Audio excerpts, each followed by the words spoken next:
Hello everyone, welcome to my channel. I hope you all are doing great. So guys, today I'm going to discuss with you writing task 1 of academic. बहुत बच्चों को task 1 में problem आती है। जो आज मैं आपके साथ डिस्कस करूंगी वो है मैप एंड सेकंड वन है हमारा बार ग्राफ। ठीक है, इन दोनों को मैं आपके साथ डिस्कस करूंगी कि हम किस वे से लिख सकती हैं। सो गाइस, अगर आपको मेरा कंटेंट अच्छा लगे चैनल को ज़रूर सब्सक्राइब एंड शेयर करना, क्योंकि आपका एक सब्सक्राइब एंड शेयर मेरे लिए मोटिवेशन तरीके काम करता है। So guys, please subscribe and share my channel. So let's get start my video. So first tip है मेरी, वो ये है कि आपने प्लानिंग करनी है जो एटलीस्ट 5 मिनट तक होनी चाहिए। बिकॉज जो भी चीज़ हम प्लानिंग के साथ करते हैं वो बहुत ही ज़्यादा अट्रैक्टिव होती है और उसकी जो प्रेजेंटेशन स्किल है वो बहुत ही ज़्यादा अमेजिंग हो जाती है। सेकंड, आपने मैप को करना है एनालाइज। जो भी आपको मैप गिवन होगा उसको आपने अच्छे से एनालाइज करना है कि हमें क्या क्या गिवन है, क्या चीज़ रिप्लेस हुई है, किस चीज़ को कन्वर्ट कर दिया गया, ऐसे आपने अच्छे से एनालाइज करना है। थर्ड में आपने डायरेक्शन मार्क कर लेनी है कि कहाँ पे नॉर्थ है, साउथ है, ईस्ट है, वेस्ट है। ओके, फिर उसके बाद आपने पोर्शन को कर देना है डिवाइड BP1 में और BP2 में, कि कितना पोर्शन आप करोगे BP1 में डिस्क्राइब एंड कितना करोगे BP2 में। फिफ्थ, आपने डिफरेंट सेंटेंसेस को यूज़ करना। ठीक है। सिक्स्थ है कि जो ओवरऑल है वो हमेशा BP1 एंड BP2 के बाद लिखना है। स्ट्रक्चर की बात करूँ, सबसे पहले आपने इंट्रोडक्शन लिखनी है, then body paragraph 1, body paragraph 2 and last में हमारा आता है ओवरऑल। ओके, सो अब मैं आपके साथ क्वेश्चन को डिस्कस करती हूँ। सो गाइस, ये हमें क्वेश्चन गिवन है, अब हम इसको अच्छे से रीड करते हैं, क्योंकि जब तक हमें क्वेश्चन की स्टेटमेंट ही नहीं क्लियर होगी तो ये पॉसिबल ही नहीं है कि हम 150 वर्ड्स तक उसको डिस्क्राइब कर पाएँ। ठीक है, सो यहाँ पे हमें गिवन है the maps below show the changes which took place in coastal area called Portland from 1950 to 2007। इसमें बोला है कि जो मैप है ना वो क्या शो कर रहे हैं, चेंजेस जो कहाँ पे हुई हैं, कोस्टल एरिया पोर्टलैंड में हुई हैं। कब हुई हैं, 1950 से लेकर 2007 तक जो चेंजेस हुई हैं पोर्टलैंड में, उसको इन दोनों मैप्स में डिस्क्राइब किया है। ठीक है, सो सबसे पहले हम इसको अच्छे से एनालाइज करते हैं। जैसे देखो, पार्क इसमें भी है और यहाँ पर भी है, मतलब पार्क चेंज नहीं हुआ है, स्विमिंग पूल भी चेंज नहीं हुआ है, रोड भी चेंज नहीं हुआ है, और इसके साथ एक हमें multi storey building new add हुई है जो जहाँ पर नहीं गिवन है। ठीक है, जो यहाँ पे ग्रास लैंड गिवन है उसको हमने सिनेमा में कन्वर्ट कर दिया, कार पार्क को किस में, अपार्टमेंट्स एंड शॉप्स में कन्वर्ट कर दिया, और जो ग्रास लैंड है उसको हमने हाउसेस में कन्वर्ट कर दिया। आपने फिर क्या करना है, पोर्शन को डिवाइड करना कि कितना मैंने BP1 में लिखना है और कितना आपने BP2 में लिखना है। आप अपने टेस्ट एंड प्रेफरेंस के अकॉर्डिंग लिख सकती हो। अब हम स्टार्ट करते हैं हमारा सैम्पल आंसर। तो गाइस, इंट्रोडक्शन मैंने बनाई है 2 वे से बनाई है। फर्स्ट में मैंने यूज़ किया हुआ है सिंपल एंड सेकंड है मेरा पैसिव। जो आपको इजी लगे आपने उसको ही चूज़ करना है। इट्स नॉट कंपल्सन कि आपने पैसिव ही यूज़ करना है। ठीक है, तो अब हम स्टार्ट करते हैं। The maps provides information about the variations occurred. मैंने बोला कि जो मैप्स हैं वो क्या बता रही हैं, प्रोवाइड कर रही हैं इन्फॉर्मेशन। वहाँ भी हमें गिवन था शोज़, मैंने लिख दिया प्रोवाइड्स इन्फॉर्मेशन। वहाँ पे हमें चेंजेस गिवन था, यहाँ पे मैंने लिख दिया वेरिएशंस। वहाँ पे गिवन था टुक प्लेस, यहाँ पे मैंने लिख दिया अकर्ड। ठीक है, in the area of coastal in Portland में हुई है। कब हुई है, 1950 से 2007 तक चेंजेस जो हुई हैं, जो वेरिएशंस हुई हैं इस टाइम पीरियड में, उसको मैप ने बताया है। ठीक है, ये हो गई हमारी सिंपल। अब पैसिव की मैं अगर आपसे बात करूं तो मैंने बोला the information about the variations occurred in the coastal area in Portland between this and this are depicted by the rendered maps. मैंने बोला जो इन्फॉर्मेशन है किससे रिलेटेड, वेरिएशंस जो अकर्ड हुई हैं इस एरिया में इतने टाइम पीरियड में, उसको इस चार्ट में शो किया गया है। ठीक है, ये हो गई हमारी पैसिव। ठीक है, पैसिव में हम जस्ट ये जो हमारा मैप होता है ये लास्ट में हम लिख देते हैं। ठीक है, थर्ड फॉर्म लगाकर, और सिंपल में हम स्टार्टिंग में लिख देते हैं, ठीक है। अब हम BP1 को स्टार्ट करते हैं। तो BP1 में मैंने बोला आफ्टर एनालाइजिंग का कनेक्टर यूज़ किया, it can be seen clearly that, हम क्लियरली ये देख सकते हैं, not only parks but also swimming pool were constructed in the northwest side of the coastal area. So guys यहाँ पे west आना था, sorry for this. ओके यहाँ पे आपने वेस्ट लिख लेना है। मैंने जस्ट यही बोला, अकेला पार्क ही नहीं, जो स्विमिंग पूल है ना वो भी कहाँ पे कंस्ट्रक्ट है, नॉर्थ वेस्ट साइड। कब? 1950 में। मैं आपको बताती हूँ, ये देखो ये 1950 का है। पार्क और स्विमिंग पूल कहाँ पे है, ये नॉर्थ है, ये वेस्ट है, इन दोनों के साइड में हमें कंस्ट्रक्ट किया हुआ है, ये मैंने पहली लाइन में बोला है। फिर मैंने हाउएवर का कनेक्टर यूज़ किया, merely means only, multi-story car park was added with park and swimming pool in same place but in 2007। मैंने बोला मल्टी स्टोरी कार पार्क को ऐड किया है, न्यू किसके साथ, पार्क के साथ और स्विमिंग पूल के साथ, सेम साइड, उसी साइड में किया है कंस्ट्रक्ट, लेकिन ईयर क्या है, 2007, ठीक है। ये देखो मैं आपको बताती हूँ, यहाँ पे हमने मल्टी स्टोरी को क्रिएट किया है, तो नॉर्थ वेस्ट साइड ही है, सेम प्लेस पे किया, इन दोनों के साथ कर दिया, यही मैंने डिस्क्राइब किया है। पहले मैंने बोल दिया कि 1950 में क्या है, पार्क और स्विमिंग पूल है नॉर्थ वेस्ट साइड पर, ठीक है। सेकंड में मैंने बोल दिया इसके साथ 2007 में मल्टी स्टोरी बिल्डिंग को ऐड किया है, सेम साइड भी सेम है, नॉर्थ वेस्ट ही है, बस इतना मैंने बोला है इसमें, ठीक है। इन कंट्रास्ट का मैंने कनेक्टर यूज़ किया। फिर मैंने बोला there was a grass land in the south west side of the map, south west side है मैप की, वहाँ भी क्या है, मैप है। Former means first year, first year कौन सा, ये वाला, ठीक है। वहाँ पे क्या है, ग्रास लैंड है। वेयर एज कॉन्ट्राडिक्ट करने के लिए यूज़ किया, इन लेटर ईयर, लेटर मीन्स बाद वाला कौन सा, 2007 वाला। It was renovated into cinema in same side, same side पर उस ग्रास लैंड को मैंने रेनोवेट कर दिया, सिनेमा में उसको रेनोवेट कर दिया। देखो ये देखो, पहले मैंने बोल दिया कि जो सेम साइड पर एक ग्रास लैंड है, ठीक है, यही बोला था। फिर उसके बाद मैंने बोल दिया इस ग्रासलैंड को रेनोवेट किया, किसमें, सिनेमा में। कब, लेटर ईयर में। लेटर कौन सा, 2007 में। फॉर्मर कौन सा है, ये वाला, ठीक है। अब बॉडी पैराग्राफ 2 स्टार्ट करते हैं। The maps further collate that no change had occurred in road during whole period of time, road में कोई भी चेंज नहीं हुआ, पूरे टाइम पीरियड में कोई भी चेंज रोड में नहीं हुआ है, ठीक है। फिर मोर ओवर का कनेक्टर यूज़ किया, there was a sea in the first map, first map में क्या है, सी है, just beside the park, beside means बिल्कुल साथ, किसके, पार्क के। ये देखो रोड में कोई चेंज नहीं है, यहाँ पर भी सेम रोड है, यहाँ पर भी सेम रोड है, कोई चेंज नहीं हुआ। तो मैंने बोला फर्स्ट मैप में यहाँ पे क्या है, सी किसके साथ है, पार्क के साथ है, बिल्कुल ठीक है, उसके बिसाइड है।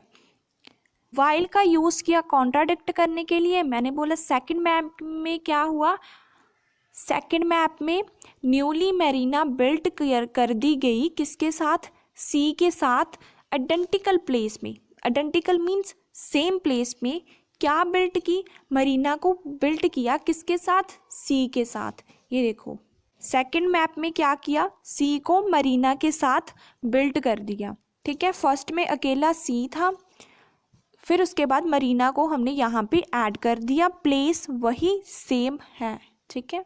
फिर मैंने बोला in 1950 car park was erected in east, जो कार पार्क है वो हमने कंस्ट्रक्ट की ईस्ट की साइड में, whereas it was replaced with weather apartments और इवन शॉप्स। जो कार पार्क थी हमने ईस्ट में कंस्ट्रक्ट की, उसको हमने किसके साथ रिप्लेस किया है, अपार्टमेंट्स और शॉप्स के साथ हमने उसको क्या कर दिया, रिप्लेस कर दिया। ये देखो ईस्ट साइड में क्या है, कार पार्क है, इसको हमने किसके साथ रिप्लेस किया, अपार्टमेंट्स एंड शॉप्स के साथ हमने इसको क्या कर दिया, रिप्लेस कर दिया। ठीक है, फिर है eventually grassland which was situated in north east corner in 1950। जो ग्रासलैंड है साउथ ईस्ट के कॉर्नर पर 1950 में, उसको हमने क्या कर दिया, हाउसेस को वहाँ पे एस्टैब्लिश्ड कर दिया सेम डायरेक्शन में, लेकिन कब, 2007 में। ठीक है, देखो यहाँ पे क्या है, साउथ ईस्ट में ग्रासलैंड है, इसकी जगह पर हमने क्या एस्टैब्लिश कर दिए, हाउसेस को, सेम डायरेक्शन है। ठीक है, सेम जगह पर है, लेकिन टाइम पीरियड क्या है, 2007 है। ओवरऑल की बात करूँ तो ओवरऑल में मैंने बोल दिया कि ये क्लियर है, अफरमेंशन्ड ग्राफ नहीं, सॉरी मैप आना है। ठीक है, which expound that disparate sort of alterations were took place. Alterations means variations हुई है बहुत तरह की, डिस्पैरेट मीन्स डिफरेंट, डिफरेंट तरह की वेरिएशंस हुई हैं, बट नाइदर इन रोड और नॉर इन पार्क।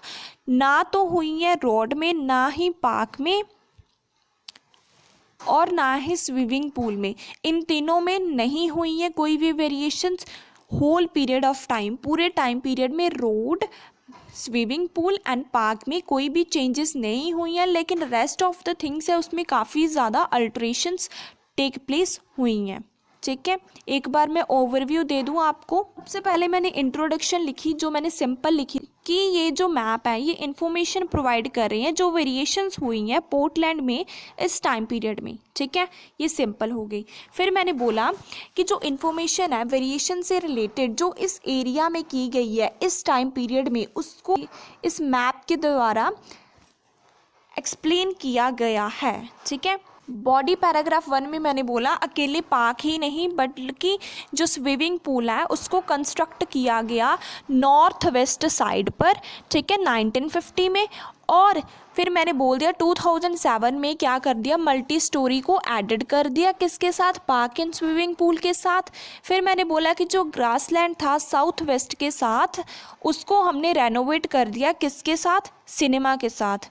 ठीक है, बॉडी पैराग्राफ 2 में मैंने बोला कि कोई भी चेंज नहीं हुआ रोड में। ठीक है, लेकिन जो सी था फर्स्ट मैप में उसको हमने क्या कर दिया, मैरीना के साथ कंस्ट्रक्ट कर दिया। ठीक है, फिर बोला कि जो पार्क थी ईस्ट साइड में उसको हमने अपार्टमेंट्स एंड शॉप्स के साथ रिप्लेस कर दिया, और लास्ट में जो ग्रासलैंड थी साउथ ईस्ट कॉर्नर पे वहाँ पे हमने हाउसेस को एस्टैब्लिश कर दिया।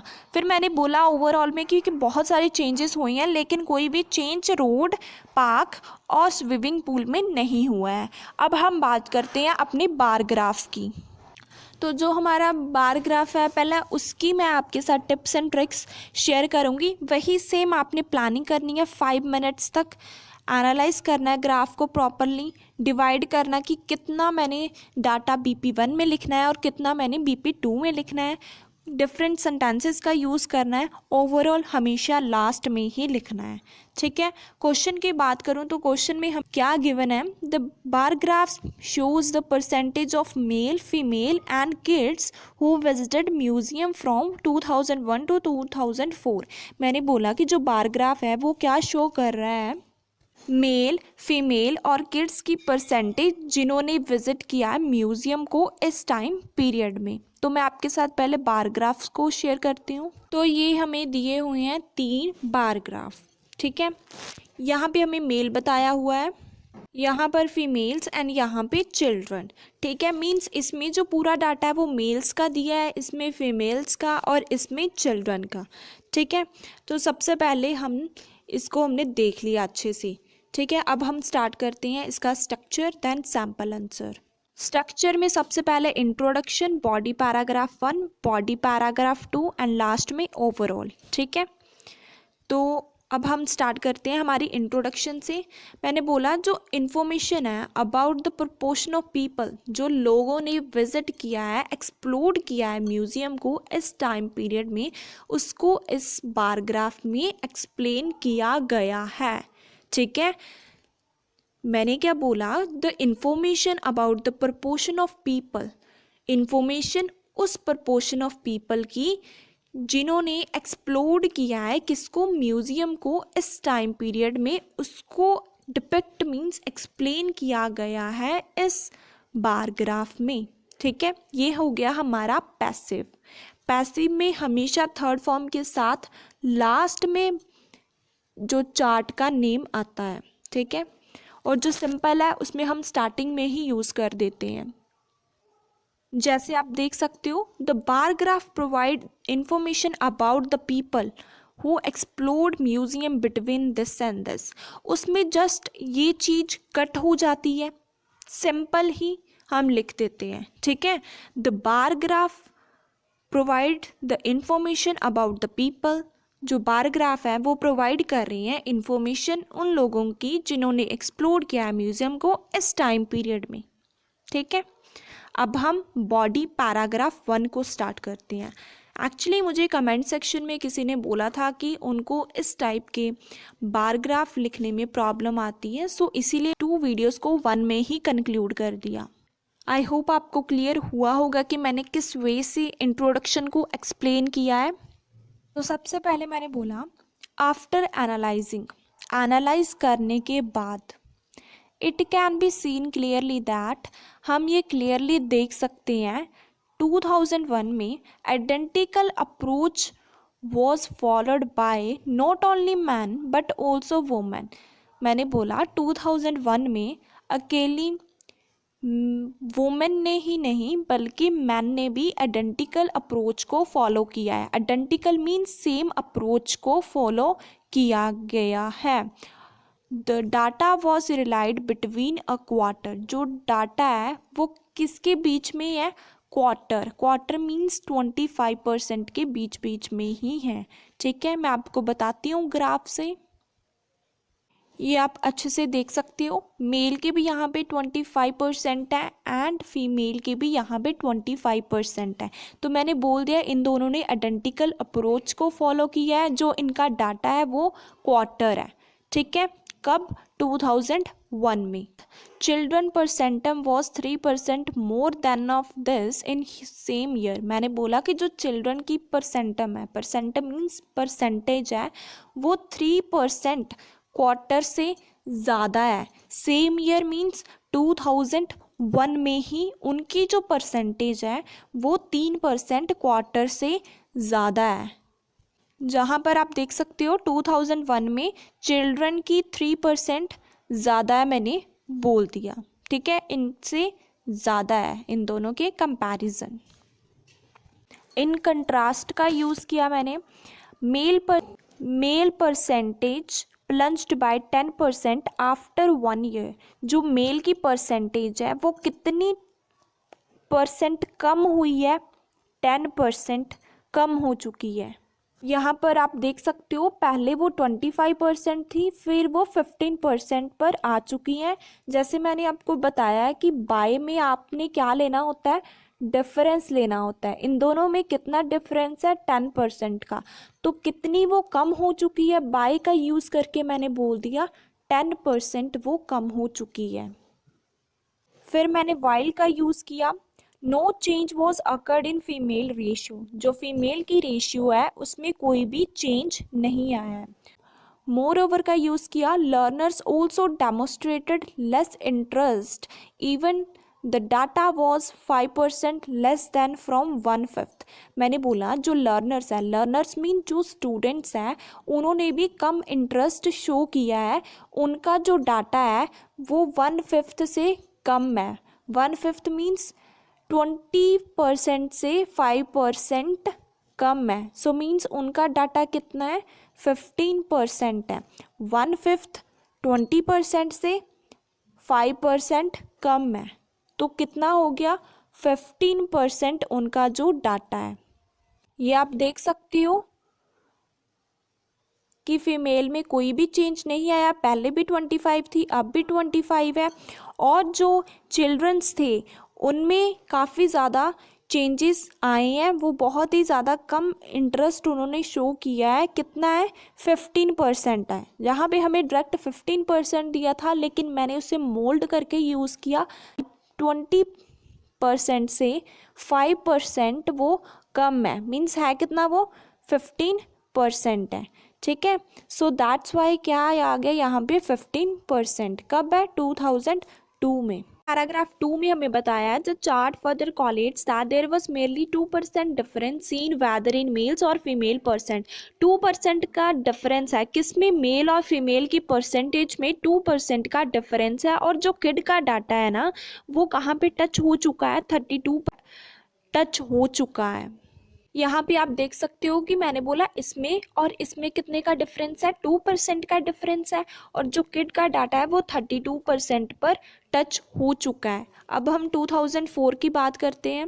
इवेंचुअली का मैंने यूज़ किया और बोला जो मेल और स्टूडेंट का रेट है ना वो इक्वल हो चुका है जैसे वो स्टार्टिंग में था, as it use to be in initial year. Initial mean starting year में जैसा था वैसा ही हो चुका है। यहाँ पर आप देख सकते हो 2001 में भी इतना है, 2004 में भी इतना है, और 2001 में चिल्ड्रन का भी इतना है, और 2004 में भी उनका उतना ही है, सेम, ठीक है। फिर हम बात करते हैं वुमेन की। फर्दर मोर का कनेक्टर यूज़ किया।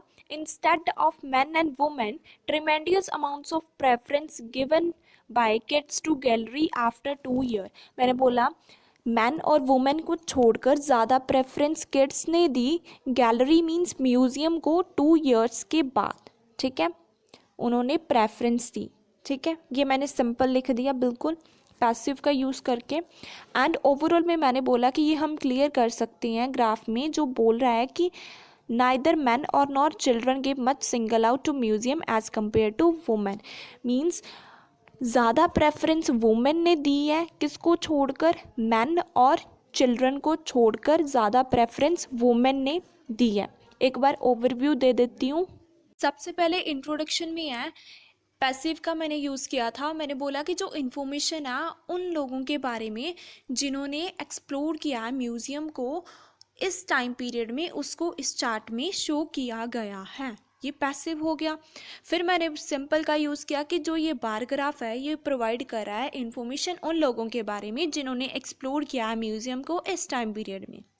बॉडी पैराग्राफ 1 में मैंने बोला 2001 में identical mean same approach follow किया गया था मैन और वुमेन के द्वारा, नॉट ओनली बट ऑल्सो का स्ट्रक्चर यूज़ किया।